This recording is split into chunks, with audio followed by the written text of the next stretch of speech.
Hi, welcome to the show. We've got a great show planned for you today. I'm with Keelan Waltrip, and tell me your title again, Keelan. I'm going to mess it up. I am the Federal Programs Director for Lawrence County Board of Education. Okay, and Keelan is here today.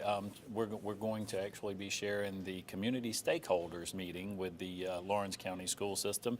It's a great program. We appreciate you guys inviting us out today. Keelan, tell us just a little bit about what we can expect today. What we're going to do today is we'll start off with introductions and talk a little bit about the different federal programs that we have here, and then we're going to break out into discussion groups. We're going to have 4 different groups, one that deals with stakeholders, one that deals with parent involvement, one that deals with our nutrition program, then another one that deals with our special ed program. And everybody have an opportunity to roll through each one of those groups and have an opportunity to provide feedback as we look forward to planning for next school year.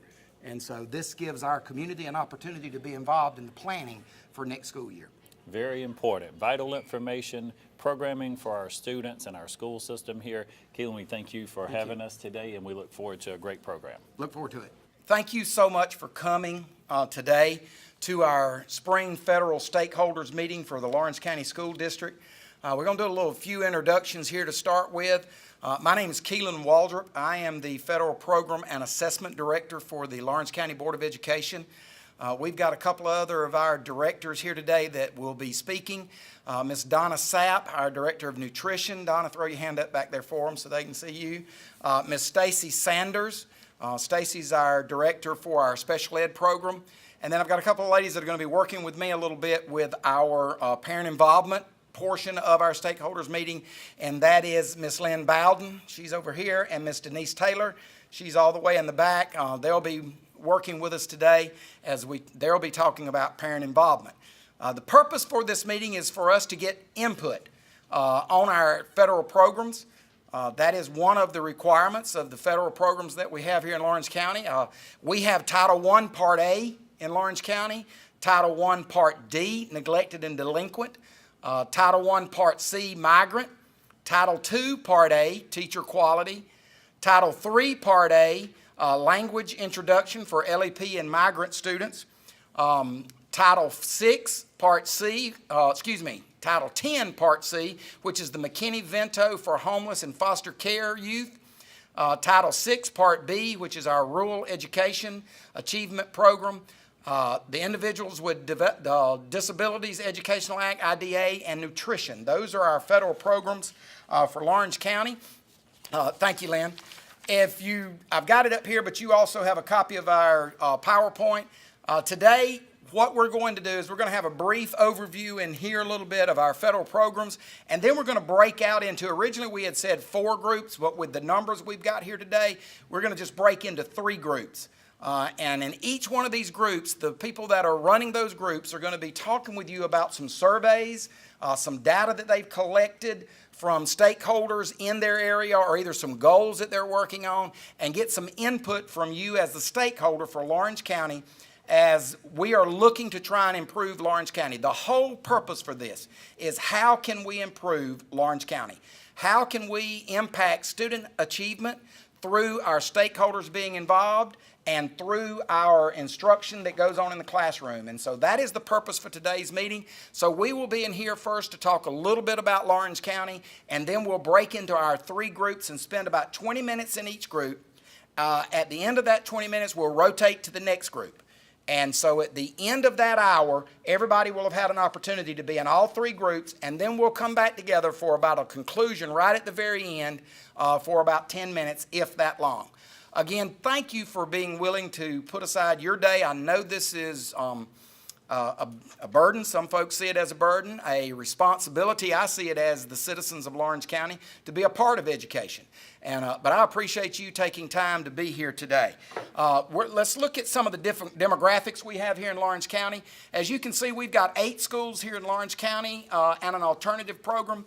We have 6,624 students. That was as of our October count. Of that 6,624 students, about 63% are economically disadvantaged. We've got about 2.4% homeless. 2% ESOL and migrant, and about 8.5% of our students are disabilities. Now, I can tell you, since October, some of these numbers have changed a little bit. Our ESOL and migrant population has grown. That is a growing population in Lawrence County. We have about 500 certified staff. If my memory serves me correct, we are the second largest employer in Lawrence County. With 500 certified staff, 330 non-certified staff. We've got 88 bus routes, so that's 88 employees driving a bus, plus some of them have monitors on the bus, so that's a little more than 88 people involved with our bus routes. We spend 5,500 miles per day. That's a lot of miles. Lawrence County is a large county, and 866 gallons of fuel per day that Lawrence County pays for. Some of our federal revenues that we receive, and we receive federal dollars. With federal dollars comes federal strings. And so we wanted to kind of give you an overview of how much in federal dollars we receive. As you can see, in 2017, we received in federal dollars a little over $6 million. Now, that's just the title programs. That's not counting the food, nutrition, or the special ed programs. That was just the title programs that we receive federal funds for. And as you can, if you look and you see, we've got three places that we get money from: local, state, and federal. That's it. Those are our three revenue pots. And as you see, our revenue pots from the federal has gotten smaller each year as our revenue from the state and local has increased. And I can also tell you that not only has the federal revenue decreased over the years, so has the state. So the local share of the revenue has increased dramatically over the last few years. Go ahead. Part of the responsibility that I have as federal programs director is to work with planning for fiscal year 18. We are in the middle of what is called our comprehensive needs assessment. The state of Georgia is changing. As you're aware, the No Child Left Behind law was redone. This past April was a year ago. We're actually a year past it being redone. We are in the implementation stages now. It is now, instead of the No Child Left Behind, it is Every Student Succeeds Act. And with the Every Student Succeeds Act, there are some requirements. And one of those, the focus now is on a comprehensive needs assessment. Used to, each federal program did their own little needs assessment. Special Ed did their needs assessment. Title I did their needs assessment. 2A did their needs assessment. Well, this year we are in the middle of doing what is called a comprehensive needs assessment. That is bringing every program to the table, and every program looking at what are our needs, what are our strengths, what are our needs, and then looking to prioritize those needs and beginning to look at a way to plan to meet those needs for every student. The federal program gives us money to work with our economically disadvantaged children, our students who are struggling. This year, one of the focuses is on the whole child. How do we educate the whole child? Not just academically, but how do we educate the whole child with the arts? How do we educate the whole child with physical fitness? How do we educate the whole child academically? So there is a new rollout of educating the whole child. And the comprehensive needs assessment is going to be looking at the whole child. Once we've completed our comprehensive needs assessment, and I've got a copy of it that we're working on. I'll show you when you come through my group the comprehensive needs assessment, the template that we're working with. Once that is completed, then we will prioritize our goals, looking at the needs assessment and seeing where our weakest areas were and where we need our most work. Then we will develop a district improvement plan.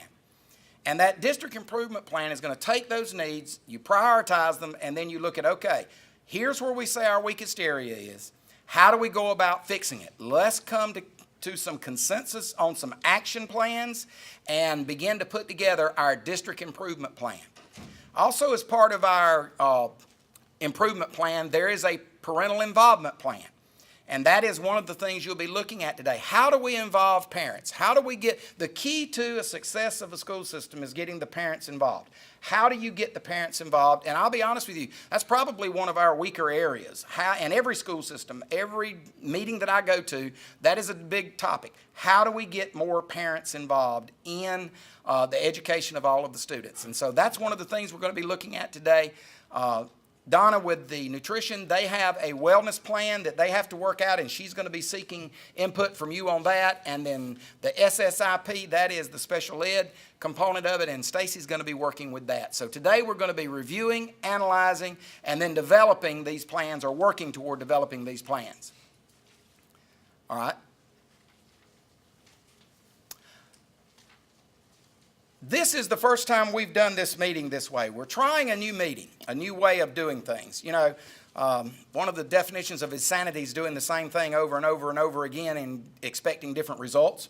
So we're going to try something different this time. Normally when we have these meetings, you sit and you listen.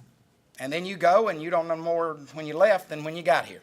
So what we're doing is we're going to break out into the 4 sessions, as I've already mentioned. And in that small setting, we're going to talk about those specific things. And so we will be looking at that in this setting over the next hour. Where's everyone going this early in the morning? It's breakfast time at Dairy Queen with the best biscuits around. Try our mouth-watering sausage egg biscuits, or our delicious country ham or chicken biscuits and bacon and egg with hot grits and hash browns. And top it all off with your favorite drink. Start your morning off with all your friends and the friendliest staff anywhere. It's breakfast time every morning, 6 till 10:30 a.m. at Dairy Queen on East Jackson Street in Dublin. Get big city selection with hometown savings at Dublin Nissan.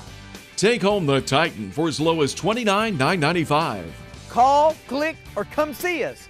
Dublin Nissan, the only dealer you will ever need.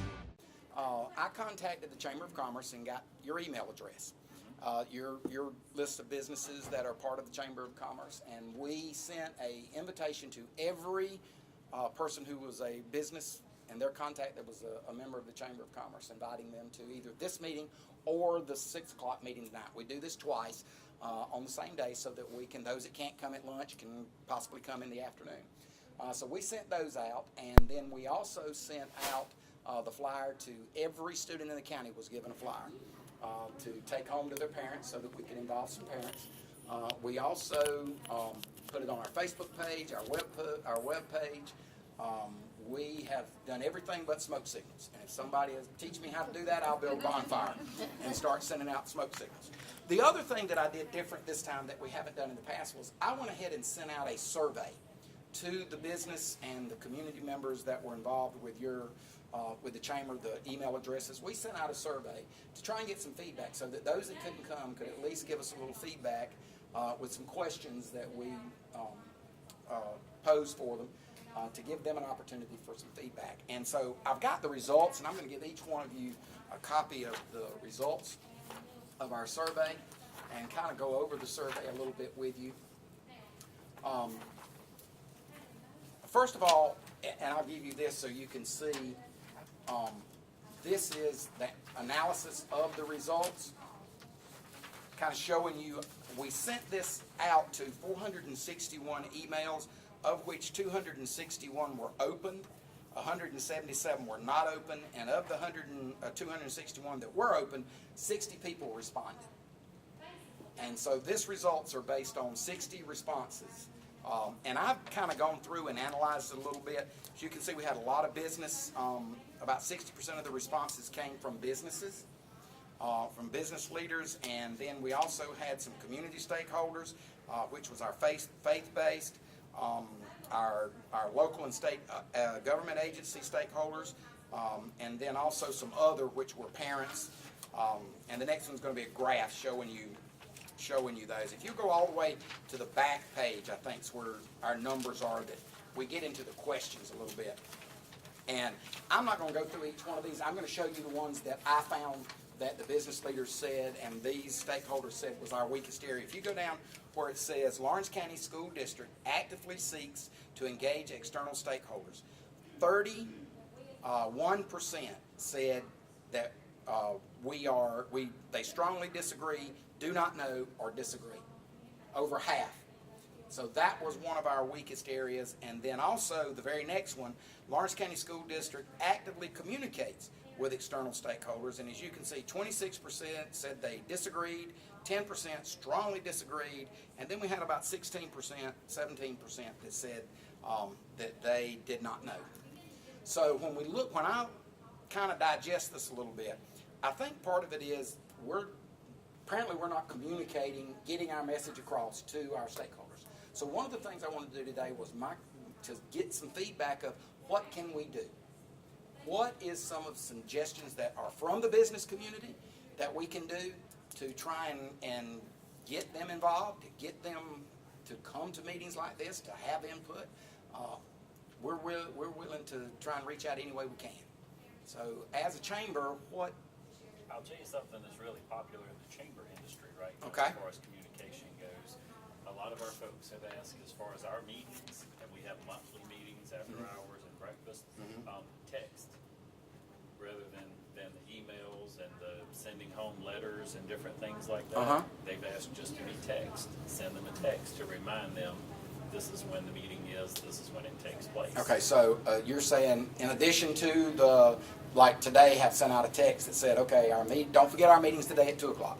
Right. Okay. And I would love to know, I don't have numbers to tell you the chambers that have done that, what type Right. of success rate they have, but I have heard that. I actually teach at the United States Chamber Institute. And Right. that's one of the things that was brought up there in our communications talks there, because we, just like you, if we send out an email to 500 people, if we get a 10 or 12% open rate, that's considered successful in our industry. Okay.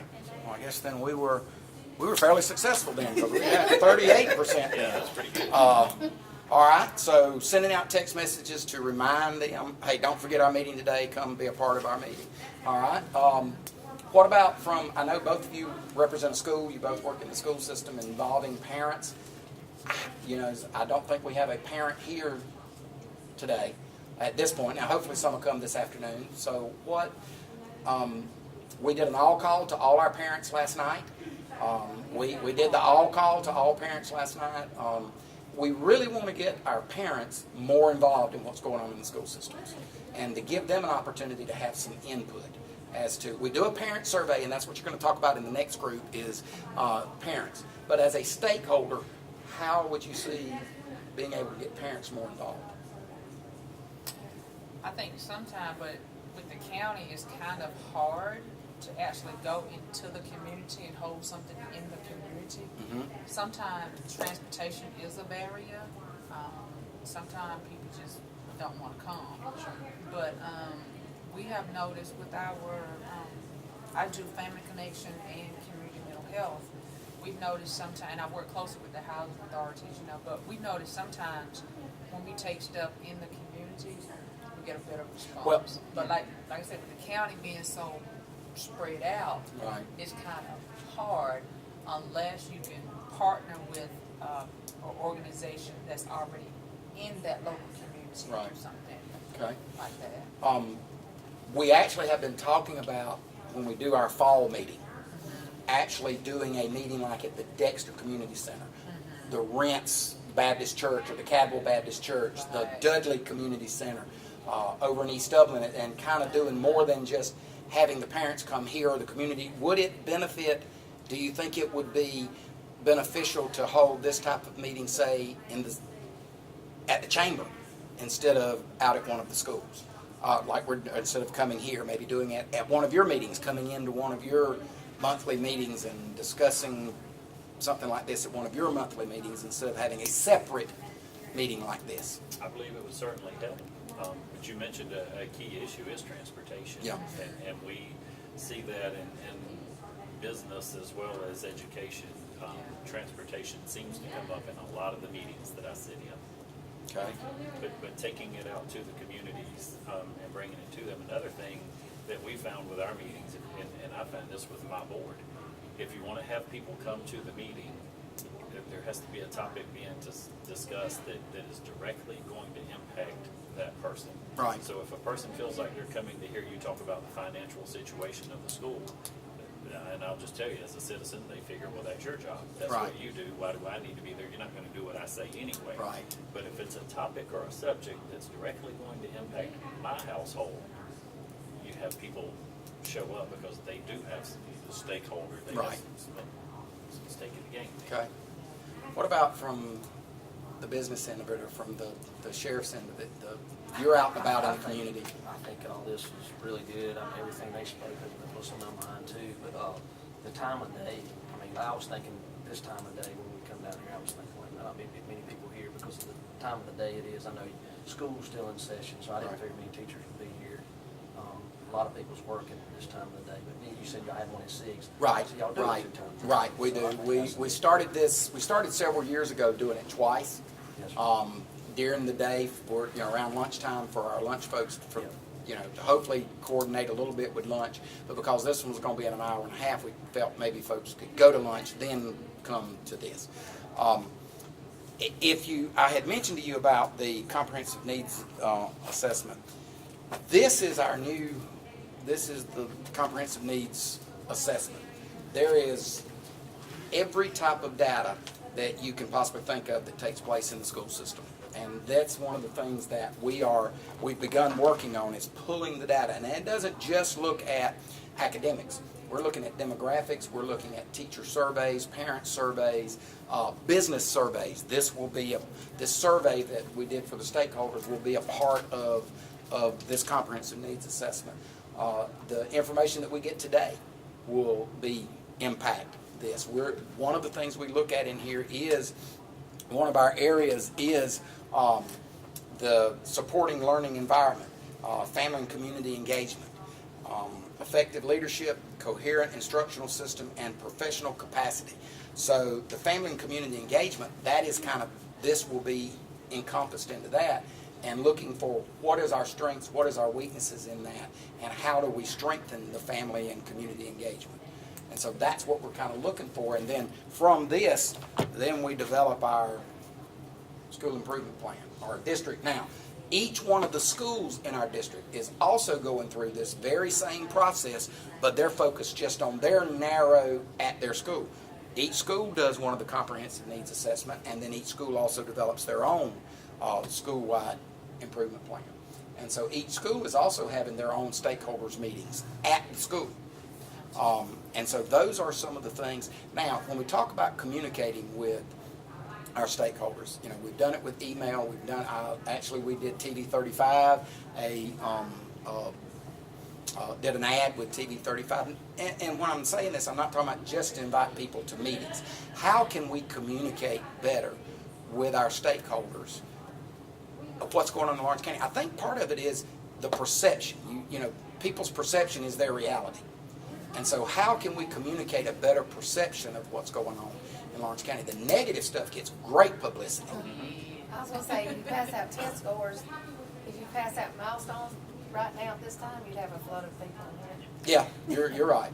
But I was thinking too, though, Keelan, like when you send home letters that say stakeholders, you gotta realize a lot of these parents don't know what you're talking about. But my suggestion is, why not in every school, like, in the middle school, I'm talking middle school now, like we have teams. Why couldn't those teachers and those teams get together? Like, that's like if somebody sent me a letter home that says stakeholders, I'd be like, I'm not going. But if my child's teacher contacted me and said, invited me to go to it and made me feel like I was important enough to go to the meeting, I think a lot of times it's just, parents are just like, oh, that's not important. Or they don't even know what it's about. Or they may think that, they may not feel like they're a stakeholder. Yeah. It's supposed to be for me, it's supposed to be Yeah, somebody. When you it's say like over their stakeholder, head. a lot of people think of just the business. But if somebody came to me personally and said, like Ms. Dyer did, like, as being a parapro in the school, would I go represent, being a parapro? But if I was a parent and that teacher said, they're having a meeting, we would like for you to go.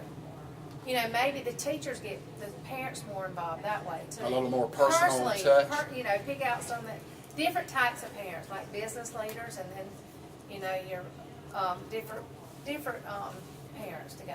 Okay.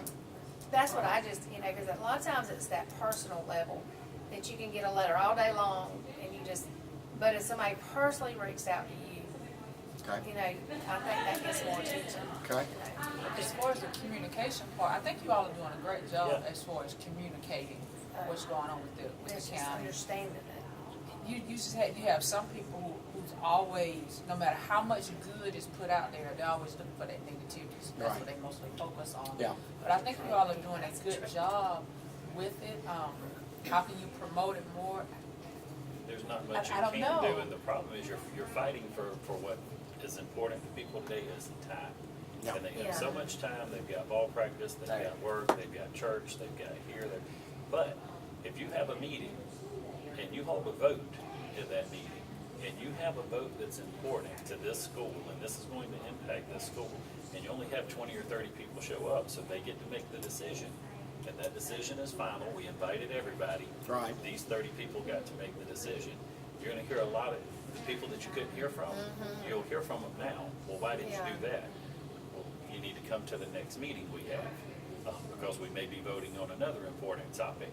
Then you'll increase the amount of folks that are participating in your meetings. Okay. But you have to have something, again, that you're discussing that is going to directly, if I tell you, we're gonna vote next Thursday night to raise school lunches $1, you have a room full of people. Yeah. Right, right. If you're telling me that you're gonna vote on the school's budget, hey, have a nice meeting. Yeah. You know, we don't have time for that. And it's a matter of saying, I don't have time for that, or that's not a priority for me. You can phrase it either way. So it has to be a meeting that's a priority for the parent to come to, I think. If you're suffering from a non-healing wound, we have good news. The Downtown Dublin Wound Center offers advanced treatments, experience, and state-of-the-art technology, including hyperbaric oxygen treatments for healing most any wound, even those that won't respond to conventional treatment. Call us today at 410-3500. Let Dr. Davis and his staff get you on the road to recovery. Downtown Dublin Wound Center, 124D West Madison Street, downtown Dublin. Mid-State Pools and Spas knows pools, in-ground pools to above-ground pools. Mid-State Pools and Spas has over 35 years in the industry, building more than 3,000 pools. Now, we build all our own pools, never subcontracting the work out. So if you're ready to build a pool, renovate a pool, or you need weekly maintenance or liner replacement with a full 20-year warranty, call the professionals at Mid-State Pools and Spas. Visit our showroom today at 2273 Veterans Boulevard in Dublin and see the new line of Marquee Spas. For the ultimate in hot tub experiences, choose Marquee Spas. Also see our new selection of casual patio furniture available now at our showroom, Mid-State Pools and Spas, where we know pools. Right now, we do Facebook, we do web pages, we do call homes, we do flyers, we do news media, we do Everything you can do. everything, like I said, except smoke signals. We do a monthly newsletter, and we had thought about the possibility that, and I'm sure you get it, that comes from the superintendent that talks about things that are going on in our system. We send that monthly. We thought about possibly using that as an email and emailing that not to just in-house. Right now, we just email that in-house, to possibly sharing that with our business leaders, sending out that email blast that everybody gets that newsletter to see what's going on in the school system, emailing it to the parents as well as emailing it to the staff. That would just be another way of getting more information out to the folks. And so, A tough thing with that, and you got it right here, 38% of these that you sent were unopened. right, 38% of the folks that you sent important, pertinent information pertaining to the school system, 38% of the parents didn't even see it important enough to open the Right. email. right.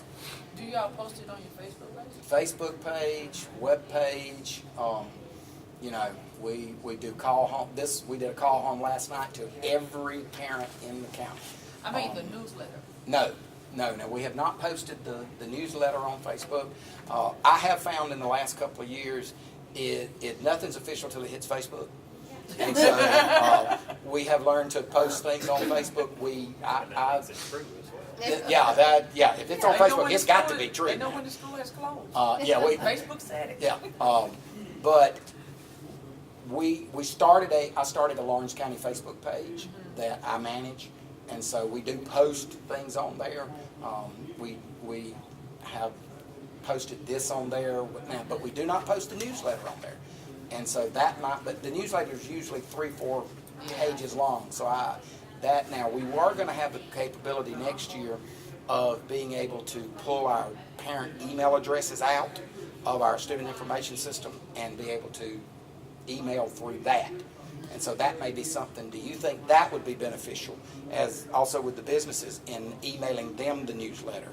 I don't know whether they'll read it or not, I don't but think so. okay. And because again, your email, if folks are like you're so inundated with emails, Right. when you come in, right. the ones that are important to you, Yeah. are the ones you're going to open and read. Okay. Again, we're open to ideas. We're open to suggestions. I really like the idea of the community. We had talked about that already.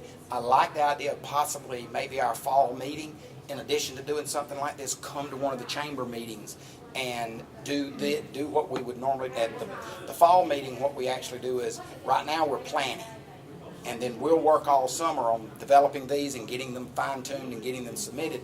And then in the fall we actually present the final product. Here is our parent involvement plan. Here is our comprehensive plan. Here is our school improvement plan. And so we have a meeting where we actually present those plans at that point.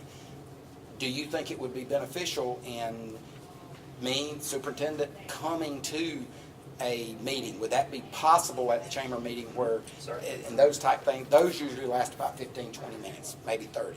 We've got a great venue with a First Friday business program. I hadn't thought about that. We have about 100 folks attending anyway. Uh-huh. And so that in itself would be a great venue to present that. TV 35 would more than likely cover that as well, so that Okay. would reach a broader audience. Okay. That's first Friday? That's the first Friday of each month. Okay. That would be a great opportunity to be able to present to, and then businesses that they truly don't have time to come sit for an hour and a half, or, by the time you come all the way out here, you sit for a while. That's a great idea. That would be something really good. One of the other things we had talked about was I'd thought about going to the ballpark, setting up a table at the ballpark on Tuesday night, Thursday night, because parents are out there, especially if you go to a practice, not necessarily a game. They don't want to talk to you during game time. They're watching babies play. But if they're sitting there watching practice, they might be a little more inclined to say, "Hey, parents, why are you waiting for your kid to practice? How about y'all stepping right over here for just a minute? Let me share what's going on in the school system with you." Do you think that would be, from a parent standpoint, would be beneficial? I think so, and I think a lot is the understanding of the stakeholder meeting. And that would Would be we a be good better to relaxing- retitle it? See, that's what I think a lot of parents don't understand that does involve them. They're Right. thinking it's over their head or Right. not involved. And Right. so I think that the more you break it down, simpler, like What that. terminology could we use? Because, we're using the terminology that they Yeah. give us, federal stakeholders. And I agree with you. There's probably some parents that go, "I'm not a federal stakeholder. I have nothing to do with the Yeah, federal a government. lot I don't of want no them. part." Matter of fact, I don't want no part of the federal government. Yeah. So, what type of, But I think you're gonna have to personally reach those parents. okay. You send a letter home. Well, middle school, half of the letters don't even go home. Let's Yeah, be you're real. correct. Let's be real, Yeah, I've been there doing a long time. They don't even go home. Right. So I think the more you see parents and get them personally involved, Okay. more one-on-one with them. And Right. I love that idea. That's a great idea. Okay. What type of terminology do you think would grab a parent's attention? Go, "Oh, yeah, that's me." We use a lot of roundtables, and so if you can present it in some kind of way that it's a roundtable discussion, Okay. so that they know they're not just coming to hear you talk, Right, they're right. actually going to get to share input. Okay. Again, I don't know exactly the So name. instead of federal programs meeting, a roundtable discussion on, Community roundtable. okay. Because I think that, something like that would be good. Yeah, I know, through Family Connection, we used to do parenting classes. And unless they were mandated, they didn't come. They come, yeah. But then we had a training on parent cafes.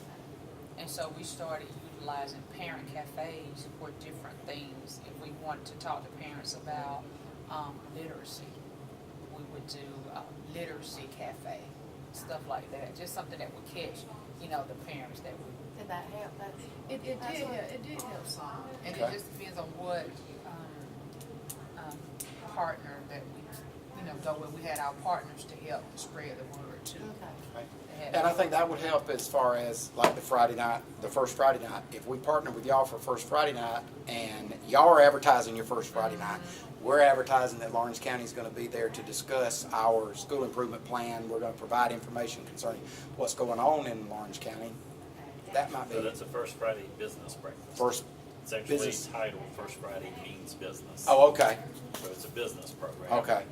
But it's at 7:30 in the morning at Middle Georgia State University. And you do have a lot of business folks in the room for that meeting.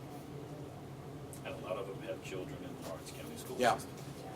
All right. I think if you would partner with your local agencies that serve, a lot of those kids in those counties, it'll be good, like your Family Connections, your mental health, your communities and schools. If you try to filter information through those organizations, that can actually get it out to those kids that serve. Okay. And a lot of them do parent activities too. That maybe we could go to one of those parent activities. So the parents already coming to an activity Right. that they, instead of having to make a second trip, they're in, okay. It's just more of communicating when, your partners have different things. Although you may not be able to come, at least that partner is letting you know, hey, we're having this, and then if you can come, Okay. I think that'll be good too. Okay. Just that partnership. All right. Steak dinner. Yeah, give 'em Well, yeah, Feed 'em. that, if you want them there, feed them. The only problem is federal programs now, you can't spend it. We honest to goodness, we could spend some federal money to provide a meal or but that now is no longer an option. That's off the table. So that kind of dried that up right quick. Okay, can y'all think of anything else that can? I think that's a struggle. That's a struggle with, and you guys know, even within education in itself, Yeah. is parent involvement. And I hear a lot of that from the teachers. Usually at the younger level, they're more involved, and as the students get older, they become, until they hit that senior year, and then they're very involved again in that senior year because we're ready to graduate now. They get involved at the end of the year too. Yeah, at the end of the year when it's report card time. Thank you so much. I think we ought to be about ready to change. Choose the convenience of Neighbors Express and get friendly, courteous service every time you visit any of our convenient locations. Fill up with pay at the pump and take advantage of our bigger and better selection of beverages and tobacco products. And buy 12 packs of Pepsi products, 2 for $6.99. Enjoy the popular crushed ice with your favorite fountain drink. Also enjoy a fresh, hot breakfast. Stop by for lunch or dinner. It's always fresh, always convenient at Neighbors Express. Now located at I-16 and 441 and in Cedar Grove, providing farm fuel for all our customers. Count on the convenience of Neighbors Express. This relationship just isn't going to work. We have nothing in common. We're from 2 separate worlds. You're Mars, I'm Venus. Hey, I'll convert, I promise. What if we have kids and our families come to visit? It would be so awkward. My parents already changed. Oh, they did? They made the change months ago, converting from electric to natural gas. This changes everything. We need to pick a place and a date. Oh, and I need to find a dress. And of course, we'll have to get rid of that electric stove. Clean, abundant, affordable. Brought to you by the City of Dublin. Okay, thank y'all so much again for coming. I'm Donna Sapp. I'm the school nutrition director for Lawrence County. And one of the hats that I get to wear is being over our wellness policy. That's a part of the National School Lunch Act. And within the National School Lunch Act is reauthorized every 5 years. And a part of the last reauthorization was to include goals in our wellness policy that's attainable or that can be measured. We, in front of you, you'll see a wellness policy here. It's just a broad general statement of things that are expected and that we already do within our physical education program and within our school nutrition program. However, we've got to look at some goals that can follow within those guidelines. And this is what I need you for today. So you have a sheet of paper in front of you that says goal development. And there's about 15 different goals on here with the measures that we can do for the following year that we want to look at and get your input to rank the, to rank the 3 most important things that you feel like is important as a part of this wellness policy that we do within Lawrence County schools. It can be from featuring Georgia grown items on our menus, which we already do. We just don't have it written down and measure. It can be having a school garden at the schools, offering different education to our parents and staff of how to provide rewards instead of using food in the classrooms, how to send different rewards to the classroom instead of parties, and what is a healthy snack, because sometimes we might have parents that don't know what a healthy snack is, and just trying to provide that education for them out there.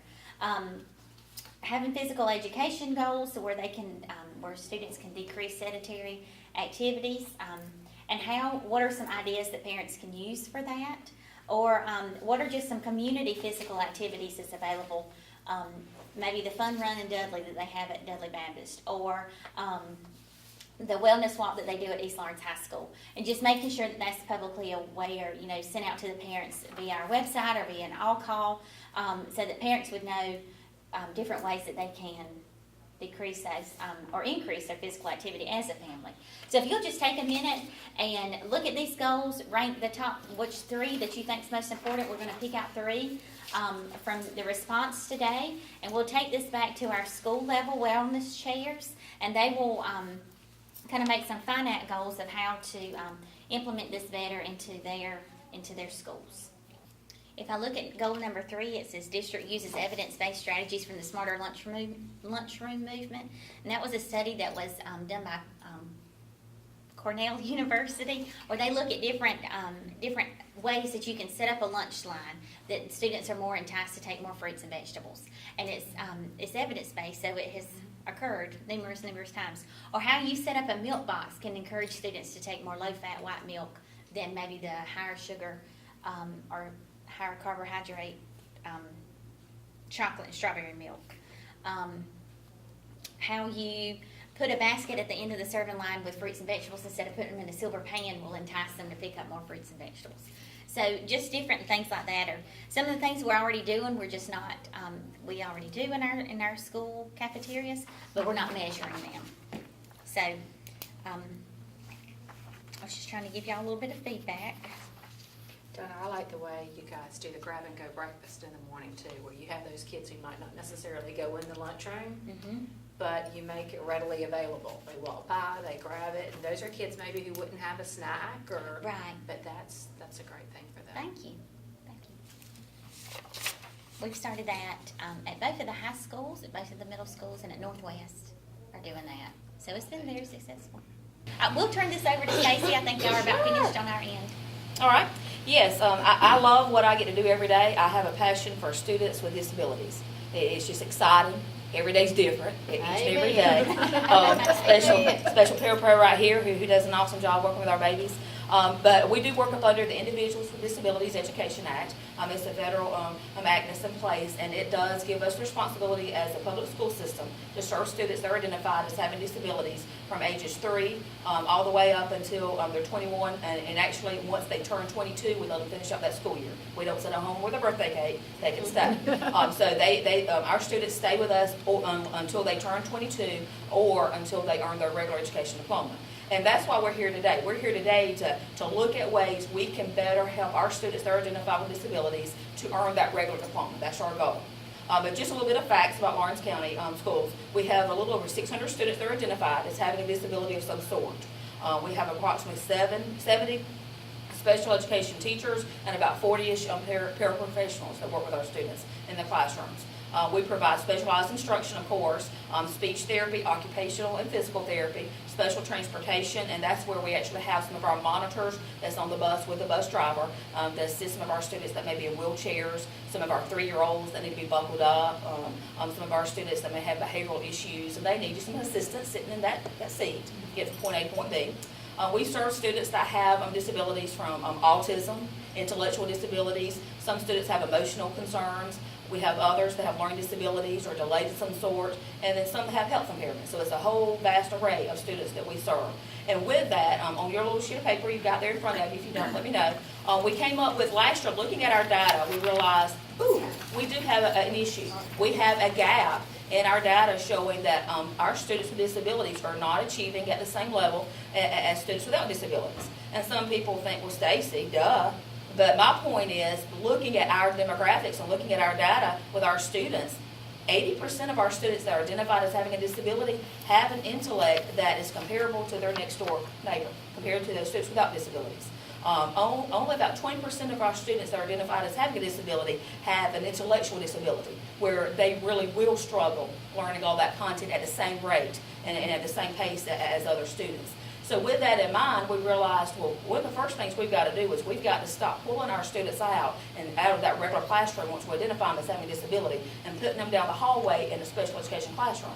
Just with a special education teacher, which I was one at East Lawrence Middle School, I taught grades 6 through 8, and I had to teach every subject. I had to teach them the math, 6th grade math, 8th grade math at the same time. There was some science in there, some language arts. I mean, it was a feat. And my students, bless their hearts, they weren't getting all they could get, whereas Miss Sapp next door may be teaching 8th grade math, and that's all she is teaching the starch has to make grade math, because she could focus on that. So we realized as a county, as we did throughout the state, we've got to do a better job of providing our special service in that regular classroom. So pushing our personnel in that regular classroom.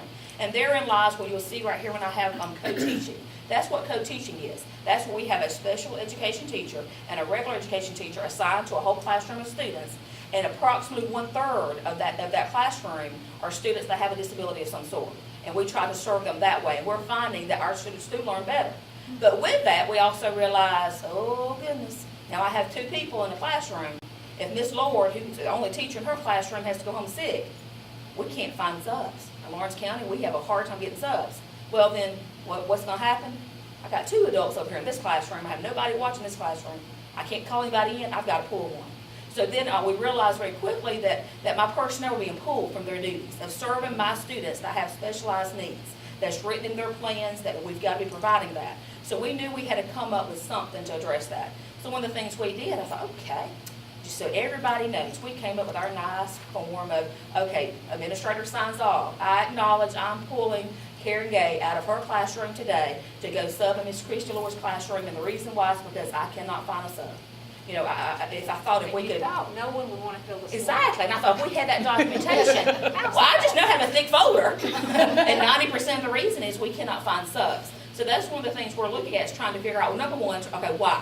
Why are we needing subs? Well, okay, our teachers, our personnel, are, for whatever reason, are not able to come to work. You know, looking at some of that, okay, why are they not coming to work? Is it because of health issues? Is it because of, you know, just needing a day off? You know, well, what is that? So that's one element we're looking at. But then the other is, why are we having such a difficult time getting people to agree to come in and sub for us? And I don't think it's just a Lawrence County issue. I think it's going on throughout all school systems. But of course, you know, we're focusing in on what can we do in Lawrence County to help. So one of the things that as a system we did do, it was before, it was $55 a day. Now they've upped it to $60. However, we're still having that issue of my school secretaries, and I've heard them when I drop kids off in the morning. It's so-and-so, can you come in and cover this classroom? And sometimes the subs that we use, they can't come on the spur of the moment, or, you know, some of them are just not wanting to come in because of the pay. So we're looking at how can we better help provide the substitutes when our teachers do have to be out, so our special educators can stay put in those classrooms and provide that instruction to our students that are there. So we're looking at that. So if you have feedback for that, if you have suggestions, let me know. You can write down on your cards that you got over there in your area. At Roadside Market, you will find beautiful ferns, hanging baskets, vibrant annuals and perennials, roses, unique garden accessories, and more. While there, be sure to check out their large selection of fresh fruits and vegetables, relishes, salsas, and jams. Their friendly, knowledgeable staff is eager to help. Everything you need for a colorful, beautiful yard is here at Roadside Market. Roadside Market is conveniently located at 2305 Highway 80 West, Dublin. Stop in and see them today. Happy Mother's Day, Mommy! Take a step back in time at Dublin International Market. Are you looking for something unique and different to complement your home? You will find it here. From vintage 1930s mahjong table to mid-19th century display case, Dublin International Market is filled with a vast selection of antiques, collectibles, home decor, and more. Come shop our 12,000 square feet of timeless quality and character. We are open Tuesday through Saturday, 10 a.m. to 6:30 p.m. and Sunday noon to 5 p.m. Dublin International Market is conveniently located at 708 East Jackson Street, Dublin. Another area that we're working on, and we've had to increase some already this year, is working with mental health and having more mental health counselors stationed at the schools. We've got that going on, I think, in about 3 schools in Lawrence County right now, and it is tremendous. That is helping our students not have to leave school and miss school to go to a mental health appointment. Instead, that counselor is right there on staff, is able to help students through crises, to help talk with students, meet with them, so those students are still not missing all the instruction they once were. So we want to definitely continue working on that. But we're also looking at what are some alternatives for our students when they do have discipline issues. And we do need a discipline. When our students go into ISS or OSS, where they're suspended from school, instruction's not going on. And that's the bottom line. So how can we still provide the discipline that's needed, but at the same time limit the amount of time that we're actually pulling them from the classroom to be instructed? So we're trying to find ways and asking different people for ideas. What are some out-of-box ideas that we can put in place to help with that? Because by all means we want some consequences going on, but at the same time we don't want to defeat our purpose of trying to educate children too. Then one of the other ones we're working on is we do see that we're looking at our data. Our students with disabilities are more apt to drop out as compared to students without disabilities. So focusing in on that. And one of the things I've hit really hard with my high school teachers this past year is own your caseload. Every high school teacher may have up to 12 students they're responsible for in terms of making sure their paperwork is straight and they're the case manager of. I encourage them, own your students, know their parents, know what the child's struggling with, know if there's something going on at home, how can we be a support, how can we mentor, how can we make sure that our students are not dropping out. If Donna's been out for a week and a half, not just marking her absent every day, but calling Donna, calling Mama, calling Daddy, asking a social worker to go check on Donna. Come on, Donna, come back to school. What can we do? So we're really trying to focus on those relationships with our students and pushing that forward. That if you have other suggestions on any of those areas we're working on, please let us know. You can document it on the note card for us, share it with us. Chrissy, you want to share a little bit of what the last group kind of hit on? Last group had no pressure to this group, but the last group really did have some good ideas. And one of the things that they came up with, well, they kind of stopped and said, wait a minute, now a substitute's making $60 a day, and we're calling them at about 7 o'clock and saying, hey, can you come in, real quickly, get dressed and be here in 30 minutes and spend an 8-hour day for $60. So one of the things that the last group came up with was, could we have a pool of subs that we just employ all year? Like maybe retired teachers that just have a contract and they work with us and they're just out at different schools as the need arises. So that I thought was really thinking outside the box. And I feel like that's kind of where we are, is trying to think of other alternatives. Things that we haven't thought about before. In Wrightsville, that is what my friend does. In Wrightsville, she is a parapro. She is the long-term sub every day. Like, she comes in. Just like a floater? Yeah. And she just doesn't know where she's going until. But she knows she's going every day. Yeah, she goes every day. Yeah. So she goes every day. That's Johnson. And then when she called, and she would be great sub. I mean, great. But when she called Lawrence County, she was told she had to have an associate's to be a sub. And I'm like, no. Do you? I mean, that's what I want to know. You do? You do. Are you? That's a Lawrence County procedure. But That's not. yeah, it's a local decision. Yeah. Well, no wonder we slack of subs. Yep. So that's. Some days we just need a warm body in the class. I'm being honest. I mean, You do, but you have to have background checks. Yeah, well, they and have to things still like do that, Right. definitely Right. background check. I mean, but I'm just saying, and she would have been like, she's very intelligent. I mean, really smart girl. And Now, one thing I do know that because that was a concern we had about the whole associate's degree ended up. Yeah. We knew a lot of students that were going to school. A lot of our graduates that were going, they were in the process of getting a degree but didn't have an associate's yet, and they would have been great people to use on their breaks, but they couldn't because of our procedure here. So one thing the HR department did tell us was that principals do have the opportunity, if they know that there's this person that they really want that does not have an associate's degree yet, that can pass the background and everything else, they could personally recommend that name. And they could look at especially, putting that on the we just list. stopped there because I should have checked into it more. Right. Well, and I think that just come Just about happened. a couple of months ago. Right. Because maybe 5 or 6 years ago, we had like a major influx of everybody in Lawrence County wanted to be a sub teacher. Yes. And so they had to sort of put a cap on what can kind of slow this down. So that was the associate, and I think Mr. Johnson put that into place when he was superintendent. Right. And so that kind of slowed that down, but now it's too slow of a process. Yeah, when she told me that, and I was like, I have never heard that before, I mean, cause I didn't need to know that, but that, I mean, I just know her personally, she got away from us, and now she's in Johnson doing that every day, and. So maybe looking at the criteria Yeah. a little differently. Yeah, that may be something. I see you can look at the kids count data too, and it can actually tell you about that percentage of individuals who live in this community without that degree. And so you can look at it that way, so you can say, okay, well, we only have 10%, you know. Right. How of people realistic who, are we? Right, Yeah. how realistic is it to get some good subs with the rates, so. It's just a matter of going back and looking at that. And I can understand why they may wanna have someone with that associate, I can understand that. Right. You still have to look at too that need and how you're gonna actually fill that need if your criteria is so high and the people, your pool that you can pull from. For is not- $60 is not a day. there. Yeah, and I think some of Yeah. these parapros that's been in the school system forever that don't have an associate's, they know more than somebody with an associate's. I knew more than the teacher I worked with last year. There you go. I'm talking Here's Karen. her.